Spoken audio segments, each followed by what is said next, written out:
Follow me. We're going to the Central Valley of California to talk about almonds, where my soil multiplier is.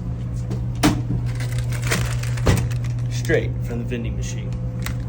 Now, this land's mainly used for agriculture, almonds, corn, anything like that.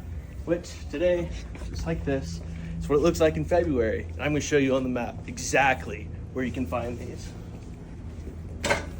They also do 82% of the world's almond supply. If you've ever traveled to New England to go leaf peeping for fall foliage in an area like Franconia Notch, you've probably been walking on Saddleback Series soils. The Beaver Slide Series covers roughly 15,000 acres, mostly located in southwestern Montana.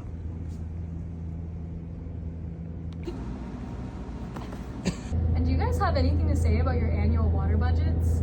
You know, Laura, I'm really glad you asked about that because it's quite fascinating to me. From the months of January to about May, my Beaver Slide Solo Series is in surplus. And then as we go from into June and pretty much all the way to the end of September, we enter a use, and then at the tail end of that, we go into a deficit. And that's mostly due to irrigation. Yeah, the Saddleback Series is actually named after Saddleback Mountain in Maine, and it was discovered in 1987. No way. Hey guys, how's it going? Out here in the dumpsters pondering about my soil multiplier series. You know, it consists of deep and moderately well-grained soils formed from alluvium and granite rock. The multiplier series are nearly level to hilly, dissected terraces and have slopes of 2 to 30%. That's all I got behind the trash can. An average temperature below 32 degrees Fahrenheit, which is pretty typical for this mountain range in New England, especially with them getting their cold winters. Humi actually tells us about the humic layer. It's made up of a lot of organic material that's undergone significant transformation. And lithic classifies soils that are generally pretty shallow in depth with a hard or soft bedrock parent material. In this case, the parent material is hard bedrock, which we don't need to talk about. From where this soil series is in western Montana. And then from September to around November, we're in a state of recharge. So we're gaining back some more moisture in the soil. And then we move back into surplus as we head into those winter months. But I'm curious about yours. Yeah, could you confirm, you said that you went into a state of deficit in September? Yes, we do go into a state of deficit in September. Deficit. Great, yeah, I mean, my soil is always in a state of surplus. New England's a pretty humid area. It also gets a lot of precipitation throughout the year. But I think it's interesting that you go into a state of deficit in September because my soil has even more surplus.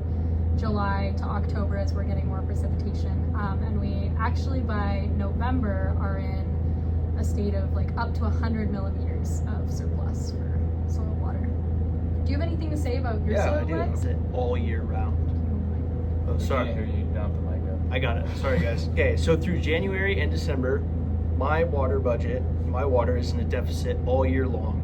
That's due because of the precipitation sharply decreases while ET intensifies under prolonged heat. Then this extends the deficit phases and limits soil moisture recharge in the soils. I just think it's fascinating stuff.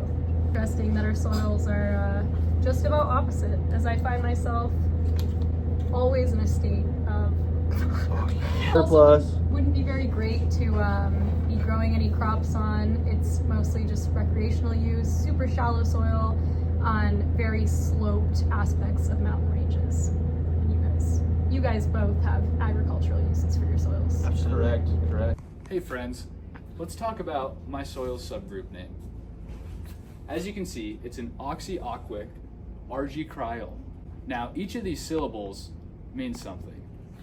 Oxy tells us that this soil is rich in iron oxides. And aquic tells us that this is a wet soil, which leads to reduction in the upper layers. Now, argy means that there's an accumulation of clay in this soil, and cry tells us that this is a cold soil, but it's not permanently frozen.